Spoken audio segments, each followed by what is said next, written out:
안녕하십니까. 빈대중국사 송나라편 제3회를 시작하겠습니다. 지난회에서 우리는 문인이었던 문천상의 그 죽음을 두려워하지 않는 충절과 기계를 살펴보았습니다. 이번 회에서는 몽송전쟁, 즉 몽골 남송전쟁의 발단과 그 서막을 이야기해 보겠습니다. 몽골과 남송은 처음에는 동맹이었습니다. 그런데 도대체 어째서 몽골은 동맹이었던 남송을 침략하게 되었을까요? 그것을 이야기하려면 금나라의 멸망부터 이야기하지 않을 수 없습니다. 칭기스칸이 초원을 통일하고 남하하여 쳐들어오자 금나라는 중도, 지금의 북경이죠. 중도에서 별량, 즉 개봉으로 천도했습니다. 이때가 1215년 금의 선종 때였습니다. 그러자 칭기스칸이 중도를 철저히 파괴해버립니다. 이후 칭기스칸이 서역 원정에 나서고 서하를 정벌하느라 금은 한숨 돌릴 수 있었습니다. 1227년 칭기스칸은 서하를 멸망시키고 그 해에 숨을 거둡니다. 여기가 서하죠. 지도를 딱 보면 여기 몽골하고 여기 남송이 연합해서 금을 공격하게 될 것 같죠. 원교 근공 아닙니까? 칭기스칸의 유언에 따라 오고타이는 1232년에 동생 툴루이와 함께 별량으로 쳐들어가서 성을 포위합니다. 여기가 별량, 즉 개봉입니다. 이때 남송으로서는 아주 중요한 약속을 오고타이가 남송에게 해줍니다. 만약 송이 몽골과 함께 별량을 쳐서 금을 멸한다면 황하 이남의 땅을 송에게 주겠다. 황하가 여기 이강이니까 황하 이남이면 이 개봉과 여기 낙양과 여기 상구를 포함하죠. 이게 송나라의 옛 삼경이니까 송으로서는 삼경을 회복할 수 있는 약속입니다. 당시 남송의 황제는 리종이었는데요. 오고타이의 이 약속은 지켜질까요? 어떻게 되는지 좀 이따가 살펴보겠습니다. 이때 금의 황제는 애종이었는데요. 묘호에 슬플 애자가 들어간 것으로 봐서 곧 망할 황제라는 것을 알 수 있죠. 오고타이는 돌아가고 수부타이가 남아서 계속 별량성을 공격합니다. 수부타이는 오고타이 칸 시절에 바투의 유럽 원정대에 부사령관으로 참여해서 유럽을 쑥대밭으로 만들어버렸던 가히 공포의 맹장이죠. 수부타이를 피해 애종은 귀덕으로 탈출했다가 다시 체주로 이동합니다. 체주는 금의 마지막 수도가 되는 것이죠. 지금의 여기 상구가 곧 귀덕입니다. 북송의 진종 때 이곳을 남경으로 승격시키고 응천부로 삼았습니다. 응천, 즉 하늘에 응한 곳이라고 이름 지은 것은 송태조 조광윤이 후주 시절에 여기 귀덕 절도사였기 때문입니다. 그리고 귀덕은 송주에 속했습니다. 그래서 조광윤이 나라를 열고 국호를 송이라고 한 것입니다. 여기가 금 애종이 도망간 금의 마지막 수도 체주입니다. 황제가 탈출하고 없는 개봉성에서는 최립이라는 자가 쿠데타를 일으켜서 태후, 황후, 귀비 대신들을 포로로 잡고 몽골의 수부타이에게 투항해버리고 맙니다. 사실 최립은 몽골이 자신을 개봉의 황제로 세워주기를 바랐습니다. 과거에 금나라가 유애를 괴뢰국과 제나라의 황제로 세워준 것을 모방하려 했던 것이죠. 이 얘기는 나중에 할 기회가 있을 겁니다. 그러나 오고타이는 최립을 황제로 만들어주지 않았습니다. 개봉성을 점령하고 수부타이가 가만히 있을까요? 아니죠. 타가차르에게 군대를 줘서 금의 애종을 추격하여 체주로 가게 합니다. 그리고 타가차르는 남송에 사신을 보내서 금을 공격하는 데 지원하라고 또 동맹을 요청합니다. 금의 임시 수도인 체주를 남송과 연합해서 공격하자는 것과 군량을 제공해달라는 것이 몽골이 남송에게 한 요구사항이었습니다. 남송은 순순히 응할까요? 임만, 즉 항주의 조정에 보고하자 경론이 일었습니다. 지양주사, 즉 양주의 지사인데요. 양주지사 조범이 과거 해상의 맹이 결국엔 화를 불러들인 예를 거론하면서 몽골과의 동맹은 불가하다고 주장하였습니다. 해상의 맹이란 과거 1120년에 송이 거란과 100년 넘게 유지해오던 맹약을 깨버리고 금과 다시 맺은 맹약입니다. 이로 인해서 금송연합군에 의해서 거란의 요나라가 멸망당하지만 곧 송은 금의 공격으로 정강의 변을 당하고 남쪽으로 쫓겨가게 됩니다. 이 이야기도 나중에 자세하게 다루게 되겠지만 금나라에 의해서 송의 두 황제 즉 휘종과 흠종이 북으로 포로로 끌려간 사건이 정강지변입니다. 조범의 극구 반대에도 불구하고 당시 국정을 장악하고 있던 권신 사미원의 결정으로 남송은 몽골과 동맹을 맺었습니다. 아무래도 남송 조정의 대세는 과거 금나라에게 당한 정강지변의 치욕을 서력하자는 것이었던 것이죠. 1233년 8월에 금나라의 사신도 이만에 와서 순망치안을 말하며 남송에게 동맹을 제안했습니다. 우리가 망하면 다음은 남송 차례라는 거죠. 하지만 이때는 이미 남송이 몽골의 제안을 수락한 후였습니다. 사미오는 맹공에게 체주를 공격하라고 명령합니다. 누가 남송에 장수가 없다고 합니까? 명장 맹공이 남송에 있었습니다. 이때 주장은 강해라는 장수였지만 맹공의 활약이 컸습니다. 몽골 남송 연합군이 체주로 쳐들어갔는데 금애종 완한 수서도 영웅적 기계를 보입니다. 친히 성곽에 올라 순시하면서 군민에게 저항을 호소하며 버팁니다. 하지만 성 안의 양식이 바닥나자 애종은 송군이 지키고 있는 성의 동쪽과 남쪽으로 포위를 뚫고 나가고자 합니다. 몽골군은 서쪽과 북쪽을 지키고 있었고 송군은 동쪽과 남쪽을 지키고 있었는데 아무래도 송군이 몽골군보다 쉬운 상대라고 생각했던 것이죠. 그런데 과연 그럴까요? 이 돌격부대가 맹공의 부대에게 전멸당하고 맙니다. 해가 바뀌어서 1234년 맹공의 부대가 전격적으로 진격하여 체주성을 열었습니다. 그리고 몽골 타가차리의 부대를 불러들입니다. 체주성에 먼저 입성한 것은 남송의 군대였던 것입니다. 금애종은 종실은 완한 승린에게 선의하여 탈출하라고 하고 자신은 자살해버립니다. 그런데 안타깝게도 완한 승린도 전사하고 이로써 금은 멸망합니다. 몽골군은 금애종의 시신을 불태우고 두개골을 잘라서 맹공에게 주면서 송해 이종에게 바치게 했습니다. 이종은 애종의 두개골을 태묘에 바쳐 휘종과 흠종의 원수를 갚았다고 전국에 알렸습니다. 이것이 인과 응보로 작용한 때문인지 얼마 후 원나라 초기에 양년진가라는 라마 요승에 의해서 이종의 릉이 파헤쳐지고 이종의 두개골이 술잔으로 사용되는 변을 당합니다.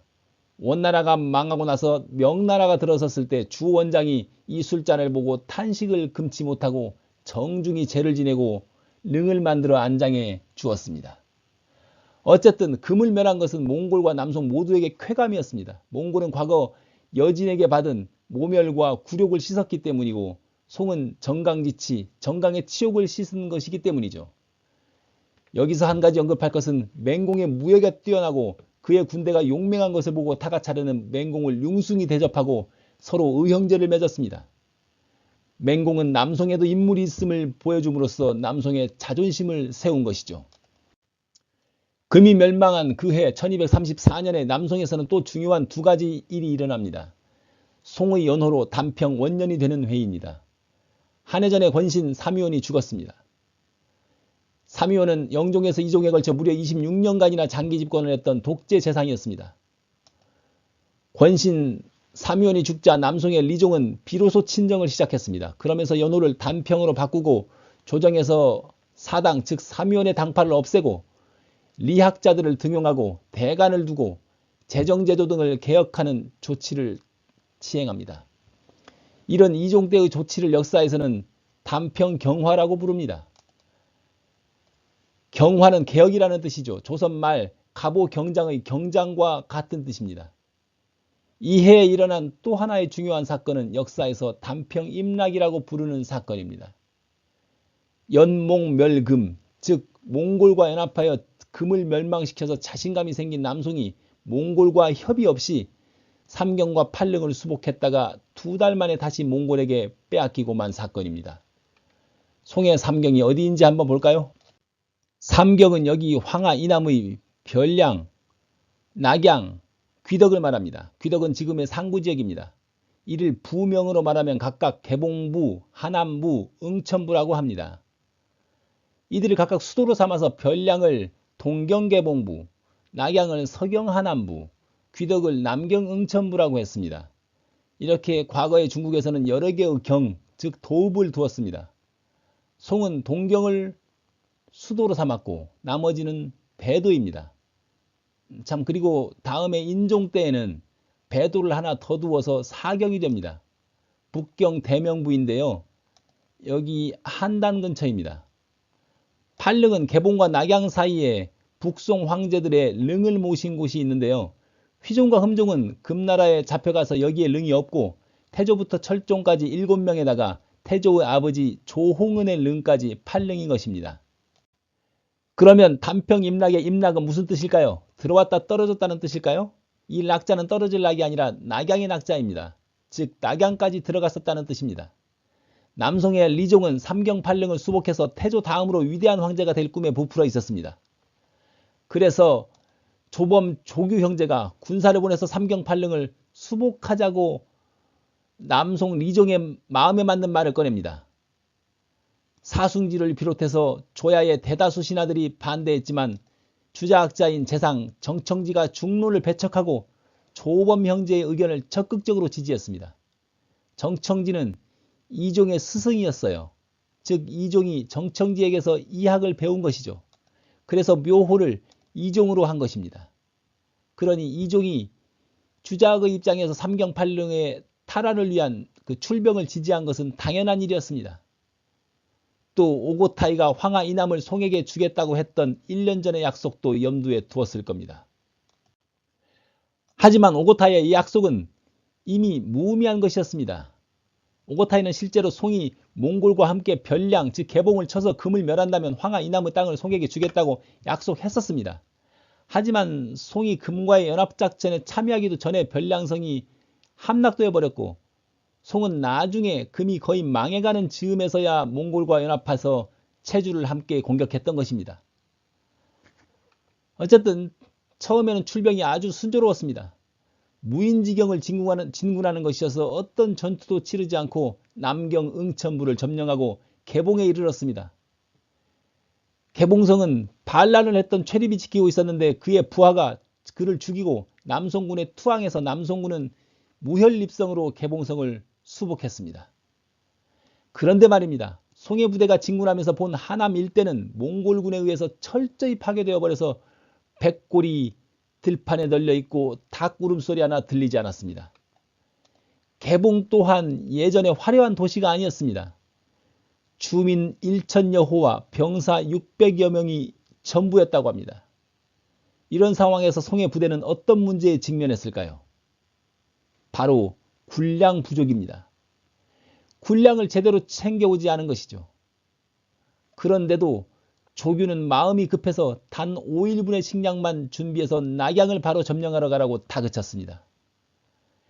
몽골은 송해 동태를 이미 주시하고 있었습니다. 송의 부대가 낙양으로 진군하자 타가차르는 일부러 패해서 달아납니다. 마음이 급한 송군은 발걸음을 재촉해서 낙양성에 입성합니다.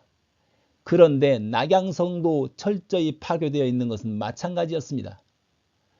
급한 행군에 지치고 군량도 파닥난 송군을 향해서 갑자기 타가차르의 군대가 들이닥칩니다. 싸울 기력이 이미 없어진 송군은 혼비백산에서 철군할 수밖에 없었습니다. 그리고 개봉에 있던 조규의 주력 부대도 퇴각하고 맙니다. 이렇게 남송군은 2달도 채 안 되어서 삼경을 모두 다시 몽골에 빼앗기고 돌아가고 말았습니다. 이것이 단평임락의 전모이며 이는 몽골군이 남송을 침공하는 구실이 되었고 이때부터 남송의 45년간의 대몽골 항전이 시작됩니다. 단평임락이 아니었으면 남송이 몽골의 침략을 피할 수 있었을까요? 그렇지는 않았을 겁니다. 단평임락은 오고타이가 명문으로 삼은 것일 뿐 사실은 오고타이는 금을 멸한 순간부터 멸송을 논의하고 있었습니다. 몽골은 이때다 하고 파죽지세로 밀고 내려옵니다. 1235년에 성도를 함락해서 사천지역을 석권하고 1236년에는 양양을 점령합니다. 성도는 여기고 양양은 여기인데요. 이 양양은 전략적 요충지입니다. 양양이 뚫리면 강회지역, 즉 장강과 회수 사이의 지역하고 장강 하류 지역이 다 위험해집니다. 그래서 남송이 이 양양성의 방비를 엄청 강화해 놓습니다. 성벽이 높고 해자가 깊은 성이었죠. 이 성을 몽골이 순식간에 점령해서 황주를 거쳐서 로주, 즉 합비에 이르렀습니다. 황주는 여기 악주 바로 위에 있는 성입니다. 만약에 황주와 로주가 떨어지면 수도 이만이 바로 위험해집니다. 남송이 이런 파죽지세의 몽골군을 막아낼 수 있을까요? 남송은 의외로 호락호락하지 않았습니다. 남송에도 영웅이 있었습니다. 첫째는 바로 체주성을 함락하고 금을 멸망시켰던 그 맹공입니다. 그는 재물과 여색을 멀리하고 식사도 간소하게 하는 품격 높은 인물이었습니다. 맹공은 전술에 뛰어나서 1236년 강릉 전투에서는 낮에는 깃발과 군복의 색깔을 계속 바꾸고 밤에는 횃불을 늘어세워 수십 리에 걸쳐 대군이 온 것처럼 보이게 하는 의병지계로 적이 함부로 다가오지 못하게 하고 기회를 보아 기습해서 대승을 거두었습니다. 강릉은 형주를 말합니다. 삼국지를 읽으신 분들은 잘 아시겠죠? 이때 맹공의 적수는 바로 2년 전에 그와 의형제를 맺었던 타가차르였습니다.